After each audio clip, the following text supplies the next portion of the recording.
The room went silent. Cameras rolled, and millions watched as Representative Alexandria Ocasio-Cortez leaned forward, fire in her eyes, and shot her words across the floor like daggers. "Sit down, boy." The remark, sharp and cutting, was aimed directly at Texas Governor Greg Abbott. It wasn't just a disagreement, it was personal, dismissive, and humiliating. In that moment, America held its breath, waiting to see how Abbott would respond.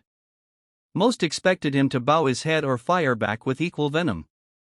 But no one was prepared for what came next. Abbott, confined to his wheelchair but never confined in spirit, paused. He didn't rush. He didn't shout. Instead, he let the silence hang heavy, the weight of AOC's insult bouncing back upon itself. His eyes scanned the chamber, catching the cameras, the faces of critics, supporters, and even those unsure of where they stood. And then, in a calm but firm voice that carried further than any yell could, he said, "Congresswoman, I may be sitting, but I have stood for Texas every single day of my life. And I will not sit down when the people I serve need me standing tallest of all." The chamber erupted, not in laughter, not in jeers, but in stunned silence. Even AOC herself shifted uncomfortably, caught off guard by the sheer composure of his response. She had expected a clash, a counter-insult, a brawl of words she could parlay into a viral moment. Instead, Abbott chose dignity. And in that dignity, he wielded a weapon stronger than anger: respect for the truth.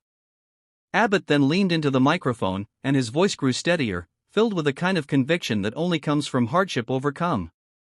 "I was paralyzed at 26. Doctors told me my life would never be the same. They were right, it wasn't.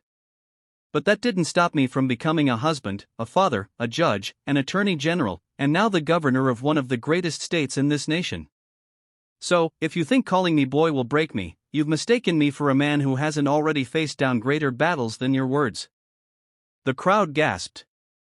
Some clapped quietly. The media's cameras zoomed in on AOC, whose smirk had vanished. But Abbott wasn't done. His story became his shield, and his pain became his power.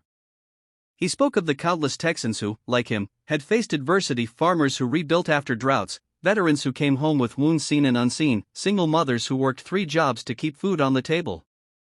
They didn't sit down when life told them to, Abbott said. They stood up in the only way they knew how, with grit, with faith, and with the courage to keep moving forward. That's what America is. That's what Texas is. And no insult, no matter how small-minded, will ever erase that truth. Suddenly, the room shifted. Even those who had no love for Abbott's politics couldn't ignore the raw authenticity pouring from him. This wasn't about left or right anymore, it was about resilience. It was about a man who